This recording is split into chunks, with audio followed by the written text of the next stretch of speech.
E aí, futuros médicos veterinários, aqui quem fala é o João, do canal Veterinária Simplificada. E o vídeo de hoje vai ser a segunda parte da hematologia veterinária. Nesse vídeo a gente vai abordar o leucograma e alterações leucocitárias. Então bora pro vídeo. E a primeira coisa que a gente precisa entender, como todos os outros vídeos de análises laboratoriais, é entender a função do que a gente está falando. E nesse caso a gente está falando dos leucócitos. E a principal função deles é funcionar como um exército de defesa, né? Eles vão estar combatendo contra antígenos, vão estar respondendo a reações inflamatórias e reações infecciosas. Então eles são células importantíssimas para a imunidade do animal. Então vamos começar agora falando sobre as principais diferenças entre cada célula. E a primeira coisa que a gente tem que ter em mente é que eles são divididos em dois grandes grupos, em granulócitos ou agranulócitos, ou então em polimorfonucleares, ou então em mononucleares. Os granulócitos são três, né? Neutrófilos, eosinófilos e basófilos. Esses daqui têm esse nome justamente porque no citoplasma deles eles apresentam grânulos. E bom, falando da questão morfológica, os neutrófilos eles apresentam esse aspecto de ferradura inicialmente, né? E vão ganhando construções e dobras, como a gente pode perceber aqui. E então o seu núcleo é segmentado. Na verdade, eles muitas vezes não são chamados de neutrófilos, né? Eles são chamados segmentados. Nos exames, vai aparecer segmentados. E eles têm a sua versão imatura, que é chamada de bastonete. Então, essa é a questão morfológica mais importante que a gente precisa ficar atento. Além disso, temos os eosinófilos, né, que apresentam um núcleo bipartido, né, geralmente eles apresentam então essa bipartição. Aqui a gente pode ter uma comparação, esse aqui em cima, os eosinófilos aqui de cima são de canino, aqui são de felino, aqui é de equino e aqui de bovino, tá? Aqui no de canino a gente consegue ver, tanto de canino quanto de felino, a gente consegue ver que a gente tem um neutrófilo aqui, né, apontado com essa setinha, para efeito de comparação, né, com os eosinófilos. Os eosinófilos eles apresentam um tamanho relativamente similar, mas a questão a gente tem que ficar atento ao núcleo e também aos grânulos que os eosinófilos apresentam, que são mais avermelhados e mais perceptíveis. Os dos eosinófilos são um pouco mais... são menores, né, de modo geral, e são um pouco menos perceptíveis. Como a gente pode ver aqui nos equinos e nos bovinos, os grânulos são mais perceptíveis ainda, né, principalmente nos equinos, aqui a gente mal consegue ver o núcleo, mas então esse é um efeito de comparação. Então aqui na imagem dos basófilos a gente consegue perceber um neutrófilo no centro, certo? Para efeito de comparação, e a gente consegue perceber com essa imagem, né? De modo geral, os basófilos eles têm um diâmetro maior que os neutrófilos. E de novo, né? O basófilo com C ali é dos caninos, com F é dos felinos e o LA seria de grandes animais. Dos grandes animais eles apresentam grânulos maiores, mais escuros, que vão sobrepor também o núcleo. Agora falando aqui dos monócitos, a gente tem na imagem também aqui um eosinófilo, né? Pra gente fazer essa imagem comparativa, a gente consegue perceber que, olha só, o neutrófilo é basicamente o tamanho aqui desse círculozinho. Já o monócito, olha o tamanho dele. Ele tem quase que o dobro de tamanho, né? Que o neutrófilo. Então, muitas vezes tu pode até se confundir pela forma do núcleo, né? Mas o monócito, ele é maior que o neutrófilo. Então, a gente já consegue ter esse efeito comparativo caso tu fique com dúvida. De forma geral, é isso. Já os linfócitos, não tem muito erro para tu identificar eles. Um linfócito normal, ele vai apresentar um núcleo ocupando quase todo o citoplasma, né? Tu mal vai conseguir ver o citoplasma. Muitas vezes tu não vê o citoplasma, dependendo do linfócito ali. Então, o linfócito é um pouco mais simples da identificação na lâmina.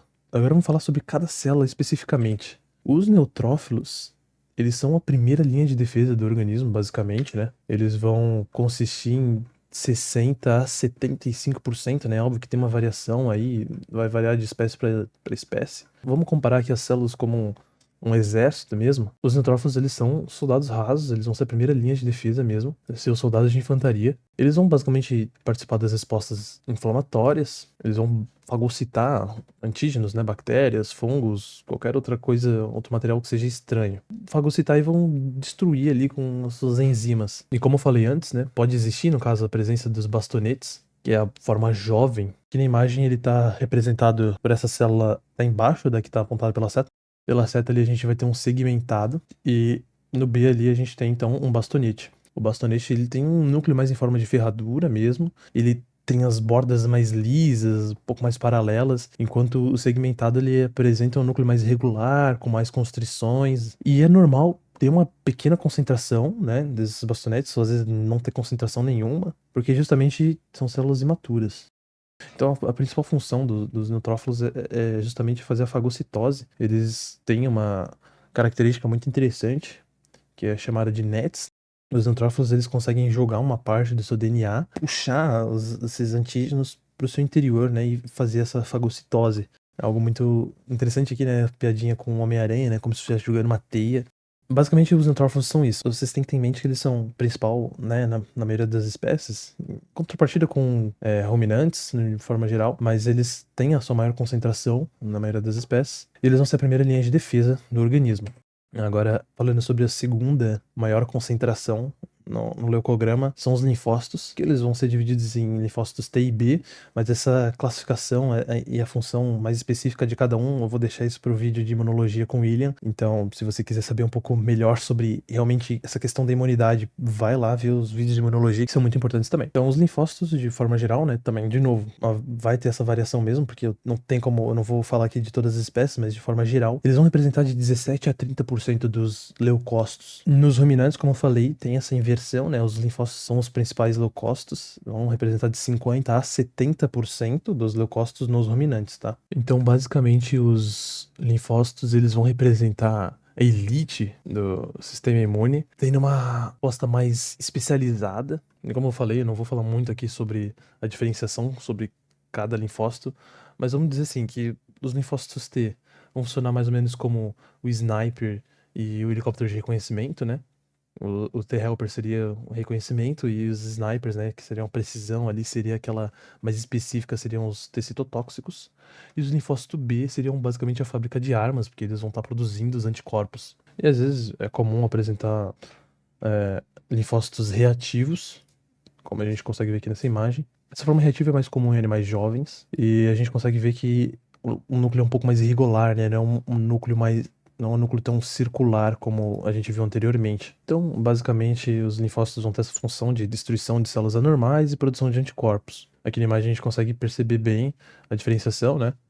E basicamente os linfócitos B aqui vão produzir os anticorpos e os linfócitos T vão estar relacionados com a ativação dos linfócitos B e macrófagos, também com a reação ali de eliminar agentes. Agora falando sobre os eosinófilos, a principal função deles é causar dano contra parasitas, né? Então, em parasitoses, a eosinofilia sempre vai estar presente, né? Eu vou falar um pouco melhor sobre a eosinofilia. E eles representam de 0 a 10% dos leucócitos, vai variar de espécie também, mas é mais ou menos essa base. E os eosinófilos, eles já vão ser artilharia um pouco mais pesada, vamos dizer assim. A comparação aqui com o exército, como a gente está fazendo, eu botei eles aqui como tanque, mas poderia ser algo como um míssil também. Afinal de contas, eles não vão fagocitar como os neutrófilos, mas eles vão liberar grânulos, né, enzimas, que vão tentar destruir ali os parasitas. Como a gente pode ver aqui nesse videozinho, é um videozinho que eu peguei do YouTube, né? Basicamente os eosinófilos vindo pra cima aqui do verme, e basicamente eles vêm aqui e vão ficar liberando as enzimas e os grânulos para tentar destruir esse agente. Eles também estão muito relacionados com reações alérgicas. Basicamente, eles têm uma função de recrutamento de linfócitos, né, com citocinas. Eles vão ter basicamente uma relação ali com os linfócitos, né, e também mastócitos, está relacionado com lesões teciduais. Mas essa é uma questão um pouco menor, né, realmente o foco aqui deles é contra parasitas e também contra neoplasias. Neoplasias, eles também podem apresentar uma eosinofilia. Então, falando aqui dos monócitos, um efeito aqui comparativo, como eu estava fazendo até agora, né? Eles são como se fosse a polícia. Eles também têm uma concentração menor aqui, variar ali menos de 7% dos leucócitos totais, também pode chegar a 0%, então às vezes é comum tu não encontrar monócito nenhum. Eles têm uma função de fagocitose, eles vão patrulhar ali o sangue e os tecidos, né? Os macrófagos são vamos dizer assim, as versões teciduais dos monócitos, certo? Os monócitos são circulantes, então eles vão para os tecidos e viram os macrófagos. Eles são células apresentadoras de antígeno, por isso que aqui nessa comparação eu tô usando eles como policiais, certo? Eles vão apresentar ali o antígeno para o linfócito T, e o linfócito T vai fazer o reconhecimento daquele antígeno. Então eles também estão relacionados com a destruição de células anormais e antígenos anormais num geral, né? E como eu falei, eles são fase intermediária, né? Eles vão pro tecido e depois vão se transformar em macrófagos. E por fim a gente tem os basófilos, que não se sabe muito bem ao certo, né, a sua real função. A gente sabe que eles podem apresentar antígenos, mas eles representam menos de 1% dos leucócitos totais, então não é algo tão expressivo. Eles também estão relacionados com liberação de histamina. Eles são semelhantes aos mastócitos. Tem uma relação entre eles e reações alérgicas, mas eles são poucos encontrados na rotina, então, de modo geral, eles vão ter pouca importância clínica. Então a gente vai começar a falar agora sobre as alterações leucostárias. Quando a gente está falando sobre aumento dos leucócitos, a gente vai ter dois sufixos para se referir a isso. Vai ser filia ou citose, certo? A gente vai conseguir entender um pouquinho melhor daqui a pouco. Quando a gente está falando de diminuição, sempre vai ser penia. Então vamos começar falando sobre os leucócitos no geral, né? Que a gente também vai ter essa classificação dos leucócitos no geral.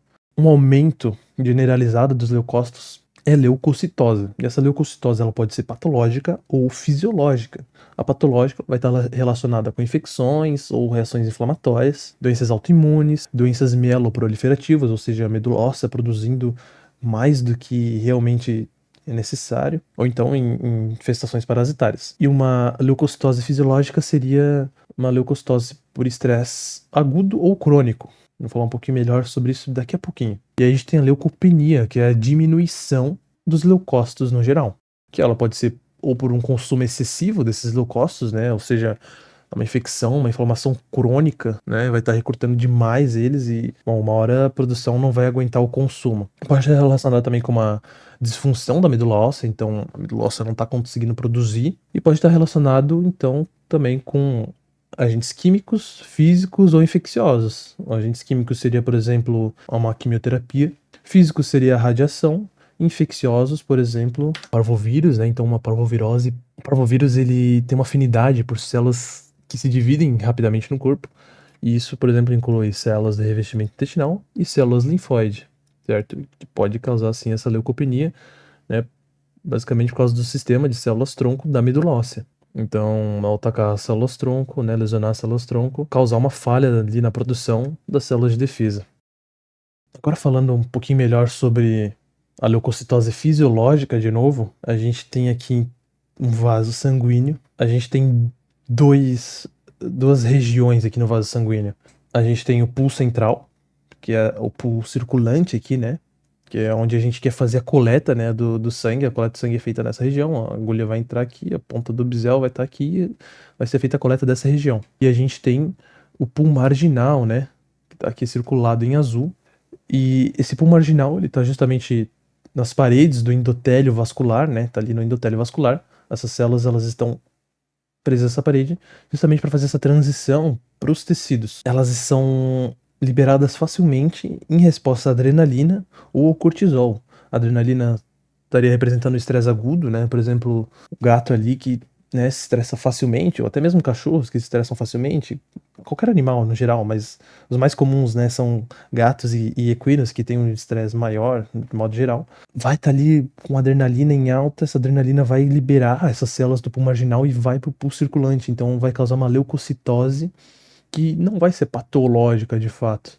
Então, muitas vezes, ao analisar o leucograma, a gente tem que ter em mente isso, né? A gente tem que ter em mente, pô, se o animal estava estressado durante a coleta ou não estava. E aí tem a relação também do estresse crônico, né? Que o cortisol também vai liberar essas células no pulso circulante. Então, a gente precisa entender a clínica desse animal de fato para relacionar essa leucocitose, saber se ela é fisiológica ou se ela é patológica. Então, bom, e a neutrofilia, ela está relacionada a respostas inflamatórias, respostas infecciosas, também respostas ao estresse, né, como eu falei anteriormente, do pool marginal. E a gente também tem uma neutrofilia com desvio à esquerda, que seria uma neutrofilia com aumento de bastonetes. Então, quando a gente tem um número excessivo de bastonetes na circulação, vai estar representando desvio à esquerda, justamente por causa da linhagem, né, dos neutrófilos. Como a gente consegue ver aqui nessa imagem, a linhagem dos neutrófilos, né, da esquerda para a direita aqui. Então, como os bastonetes estão à esquerda dos neutrófilos, se diz desvio à esquerda, uma neutrofilia por desvio à esquerda. É uma neutrofilia com aumento dos bastonetes. Ela pode estar, então, relacionada com neoplasias, inflamações agudas. E agora falando sobre a neutropenia. A neutropenia seria, então, uma diminuição dos neutrófilos. Ela pode estar relacionada ou com a diminuição da produção, ou seja, uma disfunção da medula óssea, doenças infecciosas também pode estar relacionada, né? Até mesmo medicamentos podem diminuir, como falei, leucopenia pode estar relacionada com medicamentos, então a neutropenia também, ainda visto que os neutrófilos eles representam a maior parte dos leucócitos. Agora falando sobre os linfócitos, a linfocitose então seria o aumento dos linfócitos, Mas ela tem duas causas principais, que é uma resposta ao estresse ou uma leucemia linfocítica. A resposta ao estresse, como eu já falei anteriormente, né, relacionada ali com a adrenalina ou cortisol, e a leucemia linfocítica seria um câncer que vai estar caracterizado com alta produção dos linfócitos. Muita gente às vezes pensa que ela está relacionada com uma resposta inflamatória crônica. Depende muito dos agentes em si, né? Ela está relacionada com alguns agentes específicos, como leishmaniose, erliquiose em cães, FeLV, ou às vezes também está relacionada com infecções virais na sua fase inicial, né? FIV, FeLV também, como eu já tinha dito anteriormente. Mas as principais causas mesmo são a resposta ao estresse e a leucemia linfocítica. Agora, a linfopenia, ela está muito relacionada a neoplasias linfóides, né, como linfoma ou uma leucemia, ou uma perda desses linfócitos, por exemplo, o quilotórax, ou até mesmo uma hipoplasia linfóide, uma hipoplasia do tecido linfóide, seja os linfonodos, vai estar sendo gerado por uma quimioterapia ou por uma imunossupressão. Além disso, também a linfopenia está muito relacionada com infecções virais. Parvovirose, FeLV, sinomose, até a PIF. Basicamente é isso aí. Agora a gente vai falar sobre eosinofilia, e aqui eu não botei nem eosinopenia, porque como a gente já viu anteriormente, os eosinófilos eles têm uma concentração bem menor agora na representatividade dos leucócitos no geral, muitas vezes podendo chegar a base de 0%, sendo normal, então uma eosinopenia não vai ter uma relação clínica assim importante. Então a maior importância aqui é realmente a eosinofilia, que vai estar relacionada justamente ao parasitismo, a neoplasias, a reações alérgicas, né, mediadas por IgE, infecções também, FeLV, PIF, piometra, toxoplasmose, uma reação a fármacos, ou então uma síndrome hipereosinofílica, que é uma doença, é caracterizada, né, uma hipereosinofilia, uma persistência de eosinófilos aumentados no sangue, e basicamente, para ser diagnosticado isso aqui, a gente precisa excluir todas as outras causas de eosinofilia, como infecções, alergias, parasitismo, e ela vai estar relacionada, então, ou uma doença mieloproliferativa, com uma alta produção de linfócitos, ou então vai ser uma síndrome hipereosinofílica idiopática, sem ter nenhuma causa reconhecida. E a mesma coisa vai servir aqui para monocitose, né? A gente não vai ter a diminuição, a gente não vai ter uma monocitopenia, não vai ser normal, porque também vai ter uma representatividade muito baixa dos leucócitos no geral. Então, com o uso de corticosteroides em cães, pode então ter esse aumento em reações inflamatórias, né? Seja imunomediada ou infecciosa, também pode apresentar uma monocitose. Em casos de neoplasias, é comum apresentar, casos de trauma, hemorragias ou até mesmo em desnutrição. Mas os principais são esses aqui da esquerda. Os monócitos eles estão ali relacionados com a questão de apresentação de antígenos e fagocitose. E aí a gente vai ter a basofilia, também tem uma baixíssima representatividade. A diminuição deles também não tem uma importância clínica.